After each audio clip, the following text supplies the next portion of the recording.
लो दोस्तों, तो ये क्या आज मुझे इतनी डरावनी सी दिखने वाली है पापी गुड़िया मिल जाती है जिसे देखकर सभी डर जाते हैं। तो आज मैं सुबह सुबह अपनी छत पर जाती हूँ, तभी मुझे इस बीच में अपनी तुलसी माँ और शिव जी के दर्शन हो जाते हैं।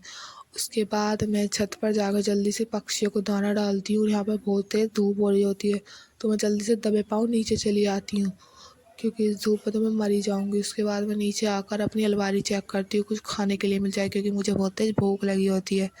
लेकिन मुझे अलमारी में कुछ नहीं मिलता, तो मैं अपनी फ्रिज भी चेक कर लेती हूँ, लेकिन फ्रिज में भी मुझे मलाई और दूध के अलावा ज़्यादा कुछ दिखता नहीं है। तो मैं अपना टाँट भी चेक कर लेती हूँ, क्योंकि मेरा भाई टाँट पे अपनी अच्छी अच्छी चीज़ें खाने के लिए रखता है, लेकिन मुझे यहाँ पे कुछ नहीं मिलता, बस इस गुड़िया के अलावा, जो कि बहुत ही ज़्यादा डरावनी दिख रही थी। लेकिन अगर आप लोग चाहते हो मैं इसका मेकओवर करूँ, तो जल्दी कमेंट में बताना। तभी मैं अपनी रसोई में जाती हूँ, यहाँ पे मैं डिब्बे चेक करने लगती हूँ, तो मुझे एक डिब्बे में सूजी मिल जाती है। और हमारे घर में सूजी मिलना भी खजाने से कम नहीं है, क्योंकि ये भी बहुत मुश्किल से मिलती है। उसके बाद मैं कढ़ाई रख देती हूँ गैस पर। उसके बाद उसमें घी डालकर उसमें सूजी डाल देती हूँ और उसे अच्छे से भून लेती हूँ। सूजी को अच्छे से भूनने के बाद मैं एक गोला लेती हूँ और गोले के छोटे छोटे पीसेस कर लेती हूँ, क्योंकि हम गरीबों के घर में ड्राई फ्रूट्स तो मिलेंगे ही नहीं यार। उसके बाद मैं उस कढ़ाई में थोड़ा पानी लेती हूँ, उसमें थोड़ी चीनी डालकर उसमें मैं वो गोला भी डाल देती हूँ। और जब पानी अच्छे से भदक जाता है, तो मैं इसमें सूजी डालकर इसे अच्छे से चला देती हूँ। और सूजी डालकर इसे अच्छे से चलाने के बाद हमारा टेस्टी हलवा बनकर तैयार है, जिसे कि मैंने इंजॉय किया और सच में बहुत ज़्यादा टेस्टी बना था।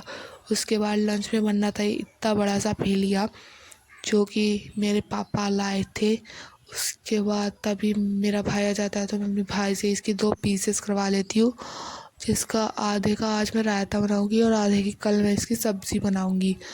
तो रायता बनाने के लिए मैं इसे काट कर इसे उबलने के लिए रख देती हूँ।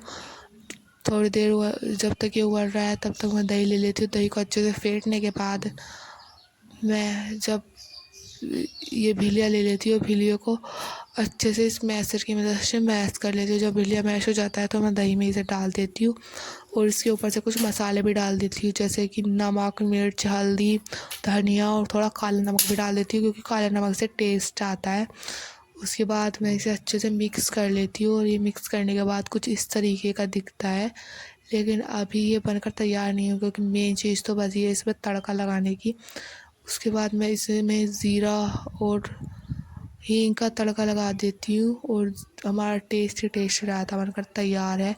और सच में बहुत ही ज़्यादा टेस्टी था। आप भी ज़रूर ट्राई करना। यम्मी।